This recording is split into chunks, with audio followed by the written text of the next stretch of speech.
And to politics now. As Nigeria edges closer to the 2027 general elections, attention is once again shifting to political godfatherism, a long-standing feature of the country's democratic experience that continues to shape party politics, alliances, and election outcomes.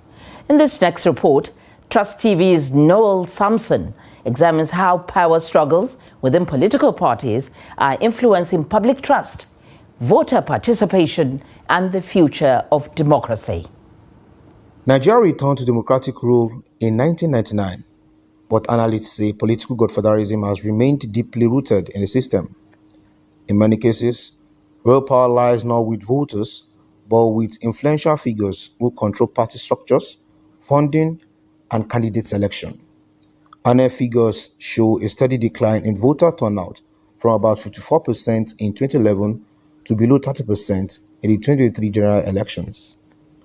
Analysts link this trend to growing public frustration with elite-driven politics and weak internal party democracy. Recent political standoffs in states like Kano and Rivers reflect ongoing battles for control ahead of 2027.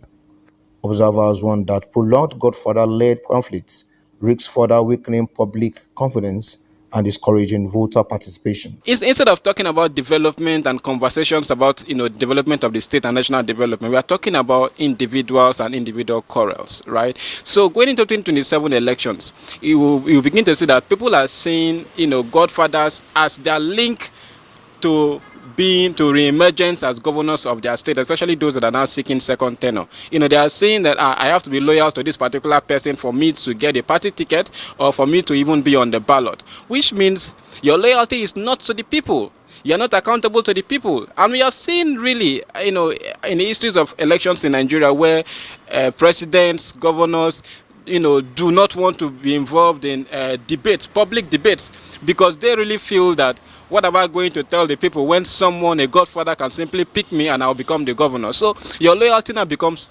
to one individual rather than to the general populace. Everyone is afraid that if you are not with us, you're not going to win. So if you look at most of the governors that are joining, are governors who have opportunity to stand in election in 2027. So the fear factor is there that if you are not with them, if you don't join them, chances are that you are not going to return again. So that itself is a form of godfatherism, because if you have 30 governors and one president in a political party, it means that the president is automatically the godfather of all. Critics argue that godfatherism undermines internal party democracy, rewards loyalty over competence, false defections, and weakens accountability to voters, all of which affect governance and deepen public distrust. Analysts also point to reforms that could reduce its grip, including stronger party rules and transparent primaries. Nigerians must be interested in having their voice in internal political affairs to ensure that no one captures the internal political process of the political party. So internal democracy in political parties is, for me, the solution to this crisis. I strongly recommend that middle-class people working in universities, people working in banks, people working in every reasonable organization, teachers, primary school teachers, secondary school teachers, these kinds of people are people who need to be joining political parties en masse. Beyond experts' views, ordinary Nigerians say the effects of godfatherism are felt daily. Residents in Abuja describe a system that limits choice, recycles political elites, and leaves citizens disconnected from decision-making. It is a problem to the nation, it is a problem to the state, it is also even a problem to the person who is occupying the position of a godson to the godfather, because he cannot do what he wants to do. He cannot execute his project except the godfather gives permission for that to be done. The ideology of one particular individual who is called godfather should not suffice over the vast majority of Nigerians. It is very wrong. Godfatherism in Nigeria is already a cankerworm that has eaten seriously into the fabrics of Nigerian system. Now, governance is about helping the people, it's about engaging the people, it's about making the people to feel the impact of government.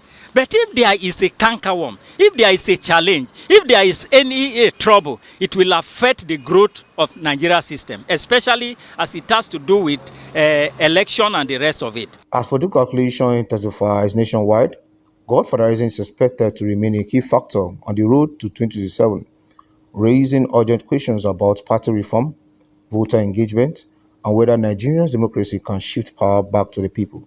Well, Samson, Trust TV News, Abuja. And joining us via Zoom to discuss this is a political analyst, Jide Ojo. Good evening, Jide. Thank you for joining us. It's my pleasure. Good evening, Ajay. Now, what's your take on this issue of godfatherism, and what impact does it have on internal the quality of governance? Well, I listened with rapt attention to the vox pop and the propaganda that was done by your station, and I couldn't but agree with everything 100% that has been said in those analyses. Godfather phenomenon is not peculiar to Nigeria, neither is it peculiar to Africa. It's a global phenomenon. And usually, when you know that the game of politics is a game of interest, alongside intrigues, alongside ego and all others, it's very challenging for any political neophytes to emerge on political horizon without a godfather or godmother assisting that person on the path to victory. It's just that we don't have benevolent godfathers in Nigeria any longer. And the closest we possibly have to that is the president, Asiwaju Bola Ahmed Tinubu, who was able to nurture several people, even after he left office in 2007. He never stopped to mentor and support and, see to the political emancipation and evolution of many of those who worked with him in Lagos. I recall that people like Mr. Honorable Abike Dabiri, who are, political trajectory to the support given by Jagaban, even Orelope Adefulure, former deputy governor, and several other people who, even the former vice president, Yemi Osinbajo, was a mentee of Asiwaju Bola Ahmed Tinubu. And this is even before he became president, and which is why when former vice president Yemi Osinbajo decided to throw his hat in the ring ahead of 2023 presidential election, people saw him as a betrayer of trust that is contesting against his godfather. But be that as it may, we cannot but have to contend with the issue of godfatherism in Nigerian politics. Like I said, it's not peculiar to us, it's a global phenomenon.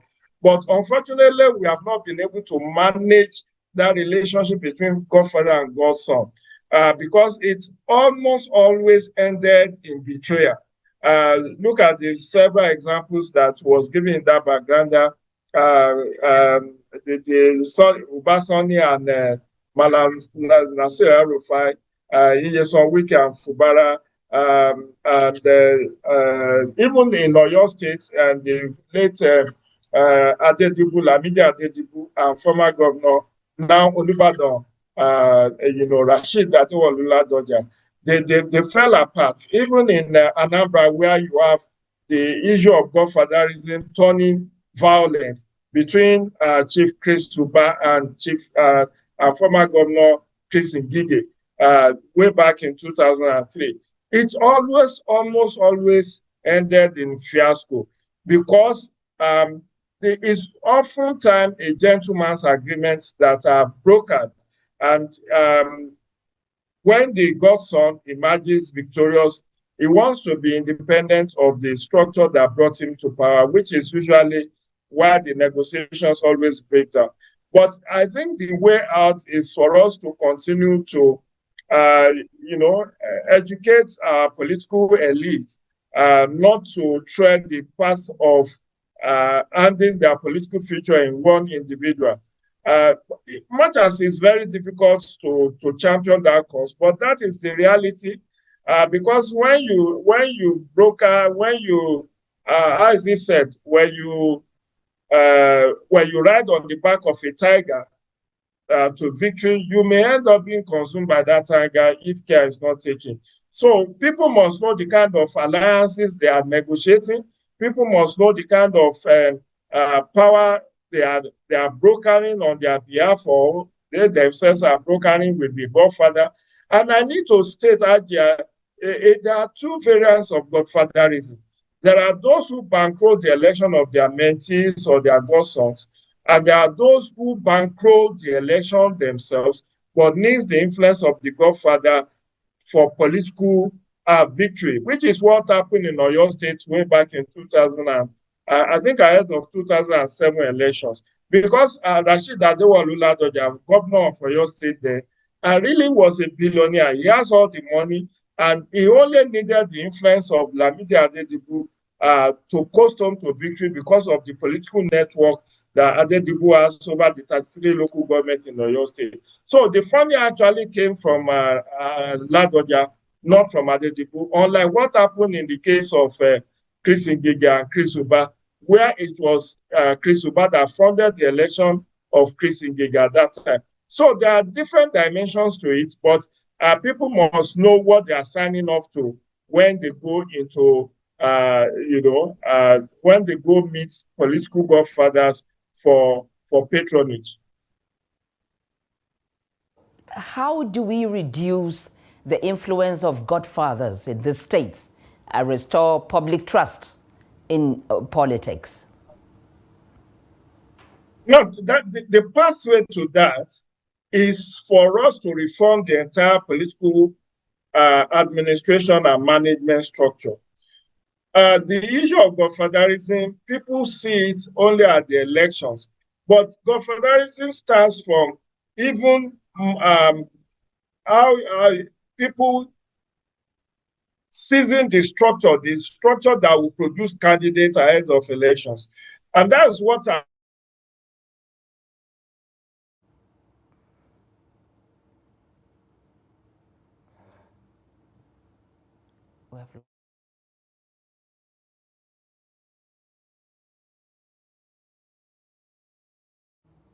We sincerely apologize for the loss of connection with Jide Ojo to continue our discussion on godfatherism in Nigeria's political space.